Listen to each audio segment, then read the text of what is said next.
The FBI has helped to solve many disturbing cases on a wide range of crimes, from espionage and white-collar crimes to thefts and violent attacks. Often, the involvement of federal agencies can lead to cases getting nationwide or even international attention. Unfortunately, that doesn't always lead to them being solved, and the victims in these cases are still searching for justice. Number 10. Wildfires can be a devastating natural disaster that destroy homes and ruin lives. They're bad enough when the cause is something actually natural, like lightning strikes igniting dry timber. But unfortunately, many of the wildfires that have ravaged communities have human causes. Most of these are accidental incidents, like a campfire burning out of control or equipment malfunction. In June of 2024, though, the FBI revealed it was investigating a series of fires in New Mexico that it believed were intentionally lit. On June 17, 2024, the authorities were informed of a fire near the town of Ruidoso in southern New Mexico. As firefighters began to tackle the flames of what would become known as the South Fork Fire, another fire was reported nearby at the Mescalero Apache Reservation. The South Fork Fire was the larger of the two and caused a huge amount of destruction, but both fires posed a threat to human life. Efforts were split between the two fires. While firefighters tried to contain the flames, law enforcement attempted to get to the bottom of the cause of these flames. These weren't the first that had started in the area over the past few months, and there was reason to believe at least some of those may have been started deliberately. It was determined that the South Fork Fire was caused by a lightning strike, but the second fire, named the Salt Fire, was believed to be suspicious. The first of the suspicious fires was reported on May 3rd. A few days later, another fire was reported. Both were relatively small incidents but required firefighters to put them out. Over the next few weeks, 14 more suspicious fires started, including the Salt Fire in an area of just 25 square miles. 4 of those fires took place between June 16th and 18th. At first, these may not have looked too suspicious. As investigators tried to determine the cause of the fires, they noticed some strange similarities. On multiple occasions, witnesses reported seeing a dark-colored Jeep racing away from the scene of the fires. This included the very first fire on May 3rd.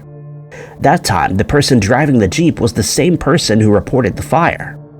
They said that they'd seen smoke and tried to locate the source and stop the flames. They'd been unsuccessful and had to report it.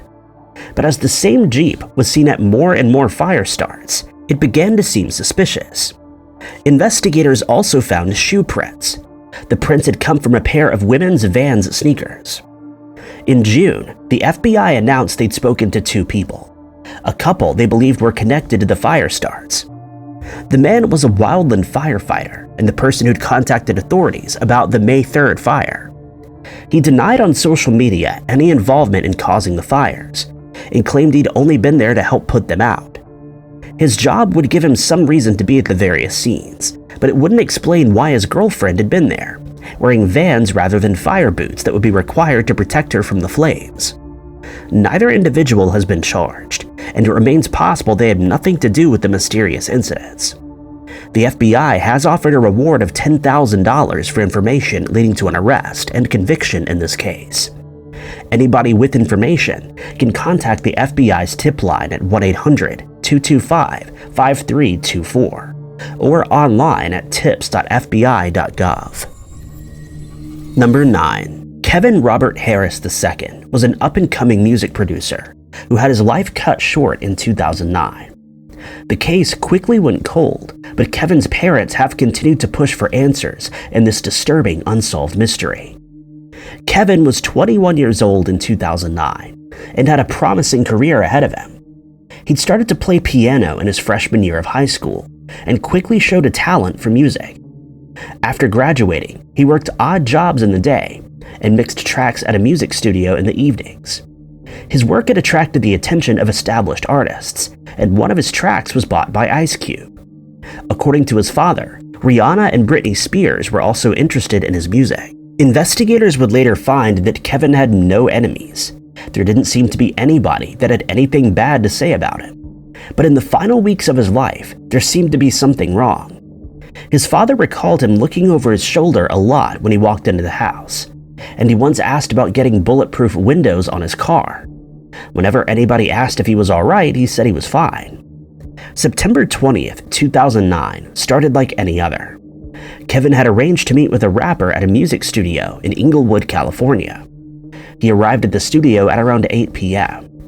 His car had only been stationary in the parking lot for about 10 to 15 seconds when another car pulled up alongside him. Kevin rolled his window down, and suddenly the attacker or attackers opened fire on him. Kevin was struck between 10 and 17 times by bullets from 2 different weapons. The criminals had been so close that there were bullet casings found in Kevin's vehicle. As suddenly as the attack had started, it ended. Kevin passed away in the hospital later that evening. The nature of the attack initially led to speculation that it might have been gang-related, but investigators were quickly able to eliminate that possibility. There was no evidence that Kevin had been involved in any kind of gang activity, or anything illegal at all. It was also unlikely this was a case of mistaken identity. Whoever had attacked him had intended for Kevin to be the victim. But that only led investigators to more questions. It was believed that whoever the culprits were had followed Kevin to the music studio and knew to expect him there. It was unlikely that anybody would have simply stumbled across him at that time on a Sunday evening. The rapper who had arranged to meet with Kevin never arrived, and the investigators interviewed him as a potential suspect. The rapper insisted he had nothing to do with the crime and had actually considered Kevin one of his closest friends. A few years after the case began, the FBI joined local law enforcement in trying to crack the now cold case. They determined that it was likely somebody who was jealous of Kevin's music career who decided to attack him. The fact that Kevin had rolled down his window suggested that he knew the attackers and wasn't expecting anything bad to happen. He may have put his trust in the wrong person. A $50,000 reward has been offered for any information that leads to the conviction of the criminals responsible for this disturbing crime.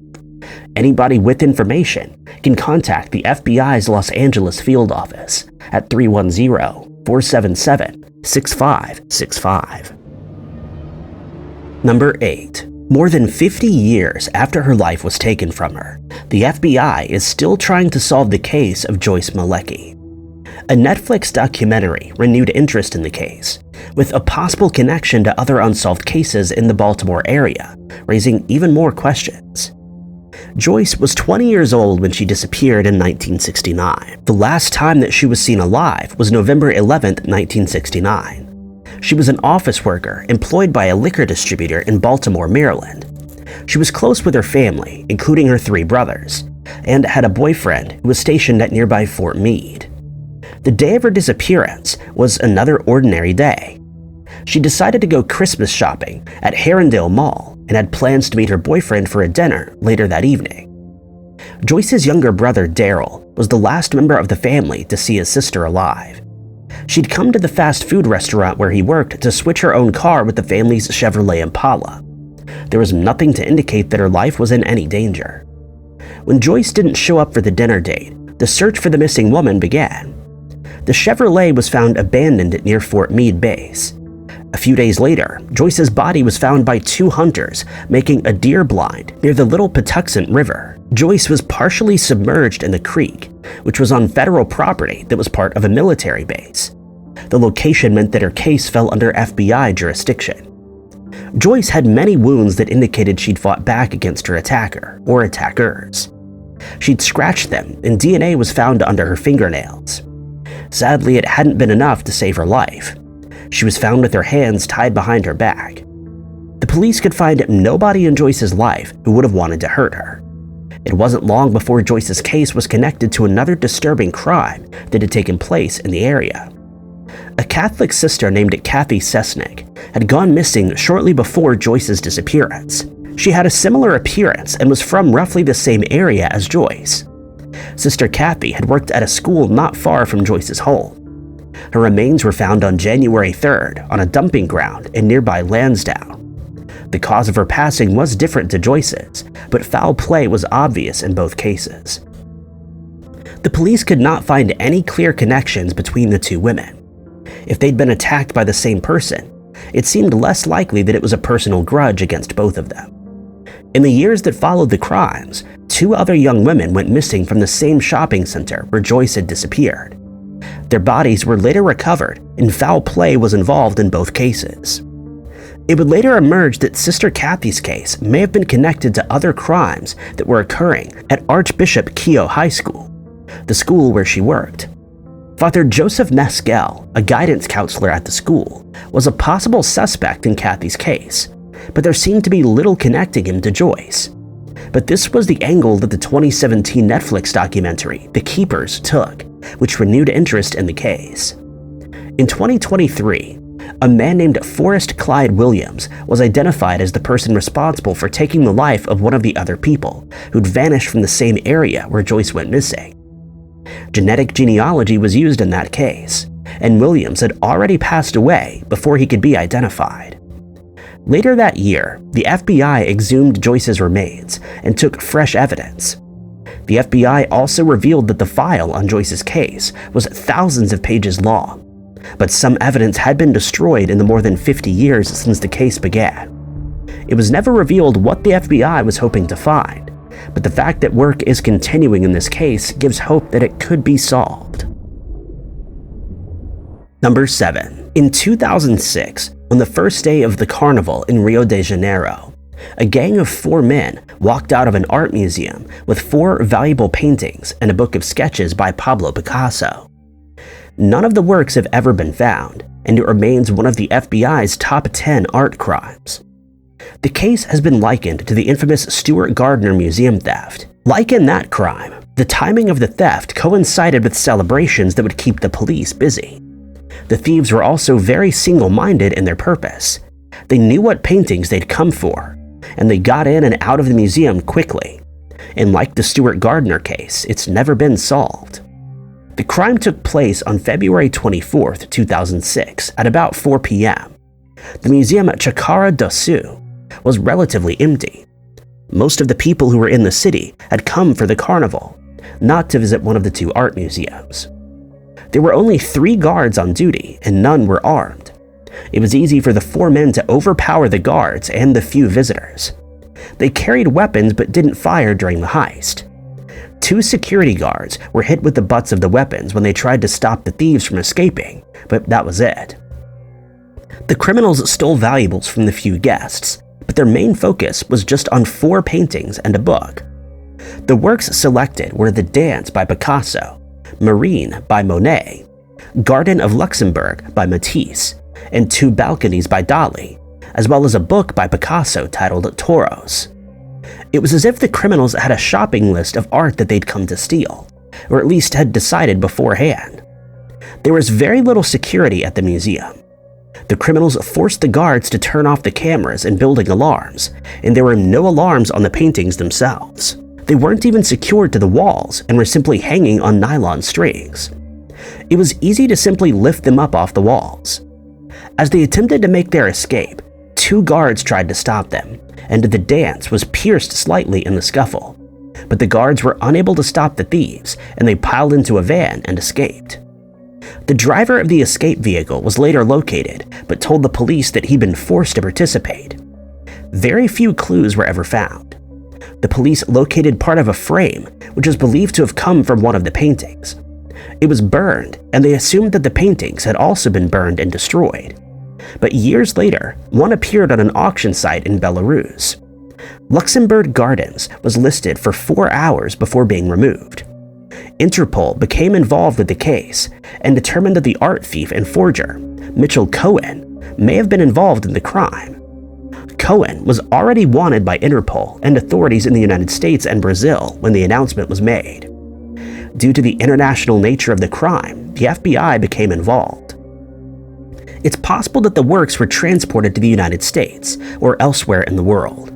It's believed that the thieves had been hired to steal those specific paintings, possibly by some kind of collector who wanted the works for themselves.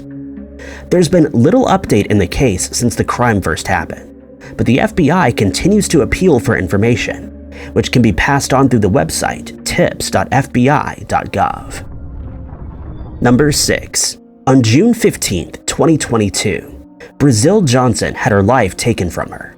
Despite multiple appeals for information by the FBI and local law enforcement in this case, little information has actually been revealed. Brazil was 28 years old at the time of the crime. Her mother described her as a passionate chef who found the kitchen to be her haven. She dreamed of opening her own bakery and creating video games. At the time of the crime, she managed a local sub shop and worked in the kitchen at Applebee's. During her free time, Brazil was also a member of Diverse and Resilient, an organization working on health equity and improving the safety of LGBTQ+ people in Wisconsin. Brazil herself had come out as transgender 7 years before and was a valued member of her community. When her body was discovered near Teutonia and Garfield Avenues in Milwaukee on the morning of June 15th, it was a devastating blow to everyone who knew her. Few details have been made public in this case. It's not even clear when Brazil was attacked. Some reports describe the time of the event as being in the middle of the night, but it could have been the early hours of the morning. She had multiple bullet wounds, and there was some evidence that the attack had been very personal. Without any clues about who the culprit could have been, it's impossible to say for certain what the motivation in this crime was. But Brazil's family and friends believe she may have been attacked due to her gender identity. Law enforcement hasn't speculated on the possible motivation and has revealed a little in this case. But CCTV footage was later issued of people who the FBI would like to speak to. Images from the crime scene showed an individual wearing dark shorts and a dark jacket, walking alone. The FBI released the images in the hopes of identifying the person in the picture, though it's not clear if they're a person of interest or simply someone who might have information in the case. Another CCTV image showed a white vehicle that the police are hoping to identify. Anybody with information that could help solve this case can contact the Milwaukee Police at 414-935-7360 or Crime Stoppers at 414-224-8477. Number 5. On November 30th, 1988, a part-time worker at Eddie's Jalopy Jungle walked into the barn on the property to find the company owner and his wife's bodies. They'd been violently attacked in a crime the FBI and local law enforcement are still trying to solve 35 years later. Edward Cizauskas and his wife Frances were described as well-liked members of the community where they lived. They didn't have any children, but news reports from the time of the crime included many stories from locals with fond memories of the couple. The couple were in their mid-70s at the time of the crime, and in semi-retirement. Edward had owned the Jalopy Jungle scrap business for many years. It was actually through the scrap business that he met his wife. According to friends and neighbors, it was a subject he was very passionate about. He cared about the environment and the local community. At the start of 1988, there had been talks of the city annexing land, including land that Edward owned. He had many meetings with the local mayor trying to block the move. By the summer, the plan had been abandoned. By November, Edward was winding down his business. He was no longer taking in any more scrap, but there were still plenty of rusting vehicles, parts, and pieces of metal in the yard, and the few buildings on the property. Cizauskas lived in a small house on the property and rented out another house on the property. At the time of the crime, the renters were on vacation in Europe. The last person to see the Cizauskas couple alive was a friend who visited the property on November 29th. Nothing seemed out of the ordinary. He'd had plenty of sleepless nights earlier in the year while he was worrying about the possible annexation, but things had been getting better in recent months. It was just after 9 a.m. the following morning when the bodies were found. A man named Herbert worked at the Jalopy Jungle once a week, doing chores for the couple. He'd gone to their home but got no response, and went searching for them elsewhere on the property. The couple were lying face down in the barn among spare parts and other pieces of scrap. The investigators found that Edward had been struck by a blunt object, and he'd likely passed away in the same barn where he was found. Determining how Frances passed away was more difficult, but they were able to confirm that both were the victims of foul play. It was a shock to the community, who couldn't imagine anybody wanting to hurt either of them. The police believe the attack was the result of a robbery gone wrong, although it's hard to determine what, if anything, had been stolen from the property. They also believed that the people responsible hadn't gotten far, and there were still people within the community who knew what had happened. The case eventually went cold, but some tips gradually came in over the years. In 2018, the local cold case team began to reinvestigate the case. It was revealed that people within the area had been talking, and the investigators had received tips from people who'd heard information second or third hand. It gave them potential suspects, but it wasn't enough to confirm what had happened to the couple. The FBI also became involved with the case and appealed for anybody with information to come forward. Anybody with information in this case can contact the local sheriff's office at 920-459-3111 or pass information to Crime Stoppers at 877-283-8436. Number 4. In March of 2023, the FBI announced a $20,000 reward for information leading to the recovery of an American citizen who'd been kidnapped in Mexico a month earlier. Maria del Carmen Lopez has still not been located. Maria was 63 years old at the time of her disappearance. She was a dual American-Mexican citizen, and her children and grandchildren mostly lived in California. After retiring, Maria returned to Colima, Mexico, but she still returned to the US for the holidays and to visit her children.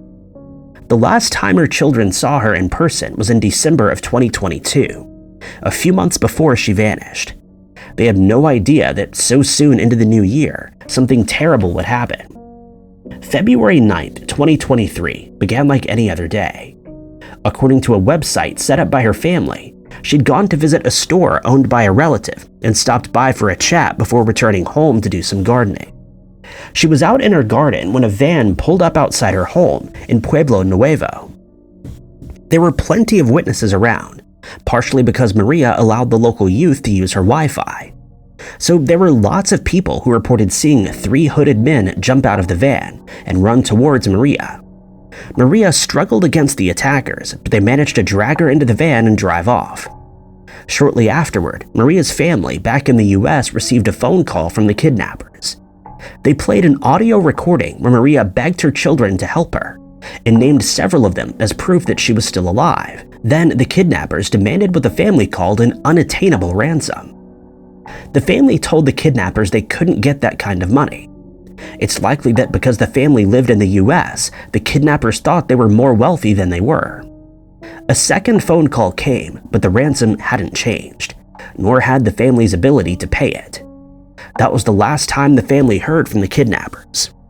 Local law enforcement took on the case, and the FBI soon joined them to try to help track down the missing US citizen. But the FBI was denied permission to travel to Colima and take over the case. A few months after Maria vanished, members of a kidnapping ring that was operating in the area were arrested, but it's not clear if they had anything to do with Maria's disappearance in particular. The arrest didn't lead to Maria being recovered, and it seems that the case quickly went cold after this. It's now been more than a year since Maria disappeared, and there's still no trace of her. Her family continued to hold on to hope that she is still alive and could one day be recovered. But there's also a fear that the kidnappers decided to take her life when they realized they couldn't get the ransom they wanted from the family. The FBI has issued a $20,000 reward for Maria's safe return, or for information that leads to her return. Maria is described as being 5 foot 2 inches tall and weighed 160 pounds when she vanished. She has blonde hair, hazel eyes, and has permanent eyeliner. Information in this case can be passed to your local FBI office or American embassy. Number 3. In October of 1995, a former concert violinist, Erica Marini, returned to her home in New York for the final time after a lengthy stay in the hospital. She had no idea that while she'd been away, her most valuable possession had been stolen. Marini would never find out, as her closest relatives kept that from her until she passed away at the end of the month, aged 91. Today, the theft is listed by the FBI as one of the top 10 art crimes.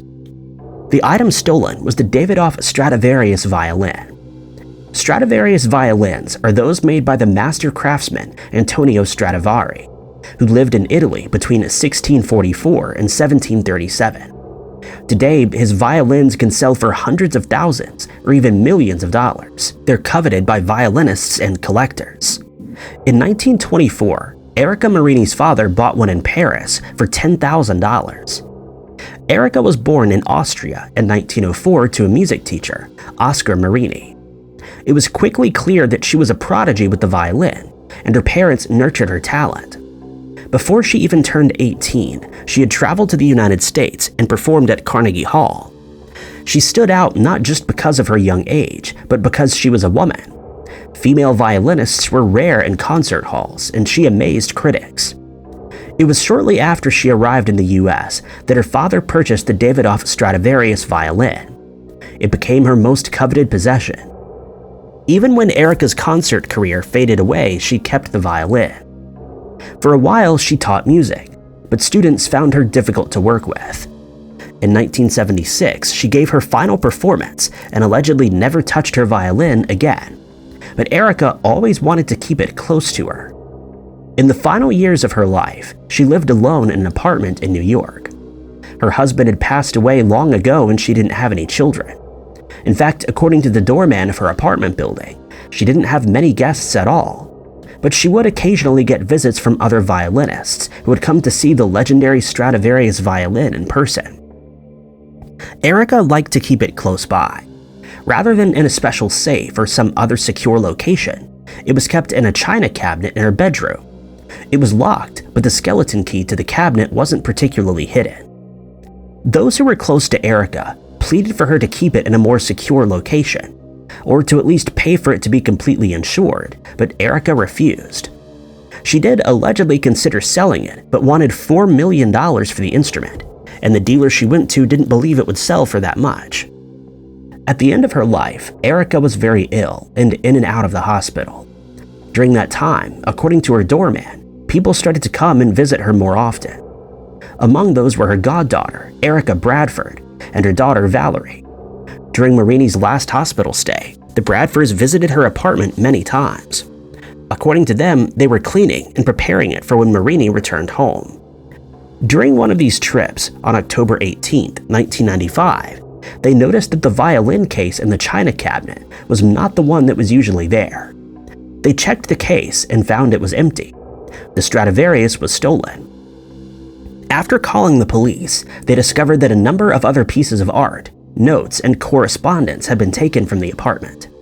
When Erika returned home a few weeks later, they decided to not inform her of the theft. She passed away without ever knowing the truth.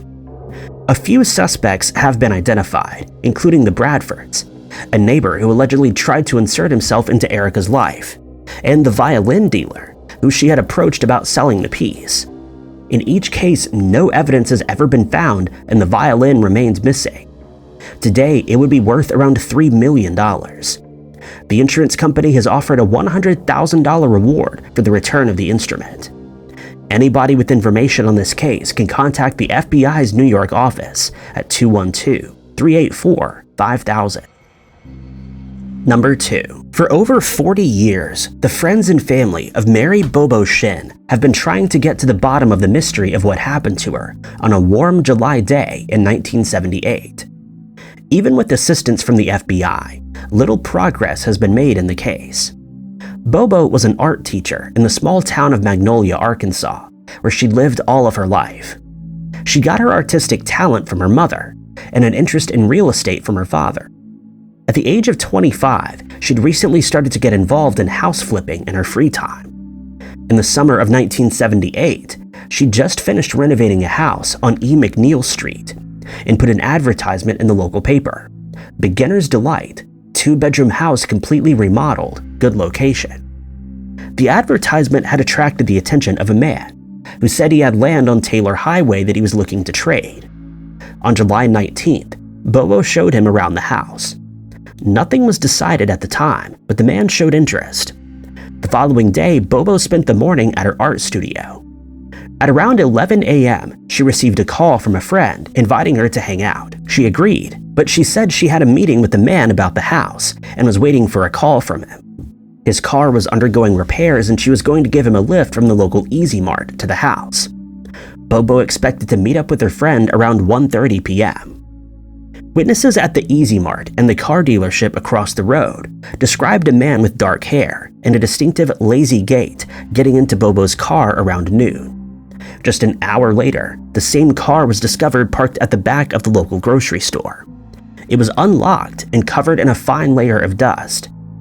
When investigators took a look at the car, it was clear it had gone off-road, and seeds and grass and other debris were collected from the tires as evidence, but there was no sign of Bobo herself. A missing person investigation began. Everybody agreed that the last person she was seen with was the mysterious buyer, but she'd never told anybody the man's name. All of Bobo's belongings, including her purse, were found in the car. The only thing that was missing was her address book. The local authorities worked hard to try to crack the case. There were reports of female realtors around the country who'd been kidnapped and attacked by prospective buyers, but authorities believed that the criminal in this case was local. Bobo wasn't a professional realtor, and the only way the criminal would have found out about the house was through the advertisement in the paper. It also seemed as though he knew the local area. The car was only unaccounted for less than an hour. Wherever it had been driven to, the criminal knew where he was going. The FBI weren't able to create a profile for the criminal, and aspects like his motivation are a mystery. The extensive investigation led to many potential leads, but no progress was made. Without an actual crime scene, there are few clues that can be gathered. Some fingerprints were lifted from Bobo's car, but authorities have been unable to find a match. Bobo has never been found, but her case remains open and worked on by private investigators and local authorities. Anybody with information in this case is asked to contact the Columbia County Sheriff's Office at 870-234-5331. Number 1. Bardstown police officer Jason Ellis was on his way home from work when he came across a roadblock. He tried to clear the blockage of freshly cut logs, only to be ambushed and attacked. He was found just minutes later, but he'd already passed away. The culprit has never been identified. The crime took place in the early hours of May 25, 2013. Jason had been working at the Bardstown Police Department for years. He was a canine handler and part of the team that dealt with illegal substances, but also went on typical patrols. That's how he'd spent the last night of his life. It was a typical Friday night. Jason dealt with a domestic incident, and later with a drunk individual who needed medical care. There was nothing out of the ordinary about his patrol. He had checked in with his wife and 2 young sons earlier during his shift, but by the time he finished work at around 2 a.m., he expected they would all be asleep. The journey home typically took 25 minutes. It was a route he'd done countless times before. He drove down Route 150 and turned onto Bluegrass Parkway East. Then a 15-minute drive to his turnoff, exit 34. But as he came to exit 34 this time, he found a pile of debris covering the road. Freshly chopped wood was blocking the exit. Jason was still in his police cruiser. Even though he was off duty, he decided that the right thing to do would be to clear the way. The debris could cause a serious accident, especially if someone came across it while traveling at speed or driving under the influence. He put on the cruiser lights to warn any oncoming traffic and got out of the vehicle. The police officer had only just started to clear away the logs when he was fired upon. It's believed the attacker had been standing on the embankment above Jason and a little ways away. It's possible that he didn't even see the attacker, and definitely hadn't before it was too late. The attack was over in a matter of seconds. It was a few minutes later, a couple driving returned from a night out, and a man on his way home from work came across the police car and Jason's body. He'd passed away before help could arrive. This was the first time a Bardstown police officer had lost his life in such a violent manner. It was a shock to the community, and nobody could explain who would want to hurt Jason or why. The police went back through his cases, trying to see if anything had happened recently that would result in someone committing the horrific crime. There was nothing that stood out. One thing that the police were certain of was that Jason had been the intended target. It also seemed like the criminals knew Jason's route well enough to know his route home from work and what time he would get to the blockage. A few months after the crime took place, the FBI joined the investigation and offered a reward for information that would lead to the culprit being found. More than 10 years on, the case remains cold, Some suspect the crime may have had something to do with the disappearance of Crystal Rogers. She disappeared from the same town only a few years after Jason lost his life. Others believe that Jason may have been close to uncovering some kind of crime ring or corruption, and had been taken out to stop the truth from being revealed. His family and friends are still hopeful the case may one day be solved. Someone knows why Jason Ellis was targeted, and by who. Anybody with information can contact the FBI at 502-263-6000. Thank you guys so much for watching. If you liked this video, be sure to hit that like button. Also, don't forget to subscribe and click that notification bell to keep up to date with all of our future uploads. But my name is Ty Knotts, and I'll catch you guys in the next video.